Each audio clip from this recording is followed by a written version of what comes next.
Dear employers, क्या आपको पता है कि आपके प्रतिष्ठान में कार्यरत संविदा कर्मियों के संबंध में भी ईपीएफ अनुपालन की जिम्मेदारी आपकी ही है।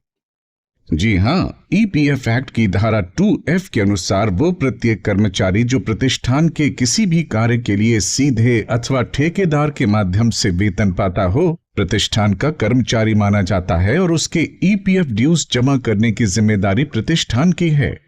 यहां तक कि यदि ठेकेदार प्रतिष्ठान अगर स्वयं भी ईपीएफओ में रजिस्टर्ड है तो भी प्रधान नियोक्ता यानी प्रिंसिपल एम्प्लॉयर अनुपालन के लिए अंतिम रूप से जिम्मेदार है। प्रधान नियोक्ता की जिम्मेदारी है कि वो ठेकेदार को नियोक्ता अंशदान व प्रशासनिक प्रभार का भुगतान करे और ठेकेदार द्वारा उसे जमा कराया जाना सुनिश्चित करे। इसलिए प्रत्येक नियोक्ता को चाहिए कि वो अपने ठेकेदारों के अनुपालन पर भी नजर रखे और ये सुनिश्चित करे कि उसके द्वारा प्रतिष्ठान के काम में नियोजित कर्मचारियों का पूरा पीएफ समय से जमा हो।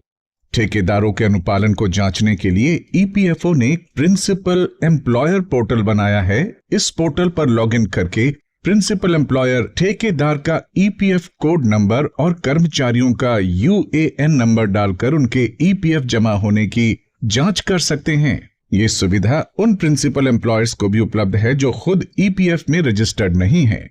प्रिंसिपल एम्प्लॉयर पोर्टल सुविधा को प्राप्त करने के लिए प्रिंसिपल एम्प्लॉयर को अपने पोर्टल पर लॉगिन करके अपने ठेकेदारों का विवरण भरना पड़ेगा। ठेकेदार को भी अपने लॉगिन से प्रिंसिपल एम्प्लॉयर का विवरण भरने की सुविधा उपलब्ध है। आइए इसकी प्रक्रिया जान लेते हैं।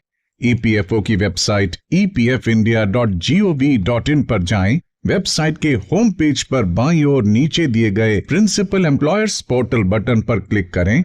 प्रिंसिपल एम्प्लॉयर्स पोर्टल में लॉगिन करें। एस्टैब्लिशमेंट पर जाएं, कॉन्ट्रैक्टर में जाएं और ऐड न्यू कॉन्ट्रैक्टर पर क्लिक करें तथा ठेकेदार की एस्टैब्लिशमेंट आईडी दर्ज कर सर्च करें। ठेकेदार का नाम दिखाई देगा। कॉन्ट्रैक्ट स्टार्ट डेट भरें और यदि उपलब्ध हो तो कॉन्ट्रैक्ट एंड डेट भी भरें।